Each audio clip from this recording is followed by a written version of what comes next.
మనము ఎంఎన్ఆర్ యూనివర్సిటీలో చాలా రోజులుగా వింటున్నాం మెరిట్ స్కాలర్షిప్ 3 లక్షల ఫీజు అయితే 50,000కి 60,000కి 80,000కి కూడా ఇస్తున్నారు పిల్లలకి.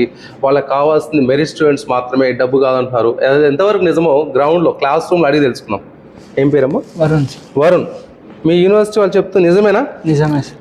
నీకు ఎంత 3 లక్షలు తీసుకున్నారు? ఫీజు ఎంత తీసుకున్నారు? లేదు సార్, నాకు ఐపీ మార్క్స్లో 750 వచ్చినందుకు నాకు ఇయర్లీ 1,10,000 తీసుకుంటున్నాను. ఎందుకు 900 అంటున్నారు కదా? సిబిఎస్ఈ అనేది సిబిఎస్ఈ. ఓకే, మామూలు స్టేట్ సిలబస్ అయితేనేమో 900. ఓకే, ఇది 7 ఎందుకు వచ్చాయి? 450. 3 లక్షలకి 3 లక్షలకి నేను కట్టేది 1,10,000. 1,10,000 per year. Second year same sir, 1,10,000. Okay, మళ్ళీ ఫస్ట్ బీటెక్ లో మీకు పర్సెంటేజ్ రాలేదని చెప్పేసి మళ్ళీ టెస్ట్ ఏం లేవు. 4 ఇయర్స్ ఏం ఉండదా? మన ఎంఎన్ఆర్ లో పర్ ఇయర్ 1,10,000 స్టార్టింగ్ లో ఎంత కట్టించుకుంటే ప్రతి ఇయర్ అదే కట్టించు. చాలా యూనివర్సిటీ అంటే నువ్వు ఫస్ట్ ఇయర్ నీకు పర్సెంటేజ్ రాలేదు, బ్యాక్ లాగ్స్ ఉన్నాయి కాబట్టి మొత్తం ఈ స్కాలర్షిప్ రాదు, అలాంటి ఎజెండాలు ఏం లేవు. అట్లా ఏం లేదు సార్. నమ్మొచ్చు కదా? నమ్మచ్చు సార్. మన ఎంఎన్ఆర్ యూనివర్సిటీ చెప్తూ మరి చెప్పు, తెలుగు పిల్లలు చెప్పు. ఇంటర్మీడియట్ అయిపోయి రిజల్ట్ వచ్చింది, ఇప్పుడు జేఈ రిజల్ట్ వచ్చింది, ఆ మెరిట్ పట్టుకొని వస్తారు. ఓకే, ఈ మాట నమ్మొస్తారు. రావచ్చా? రావచ్చు సార్. రావచ్చు సార్. Very good.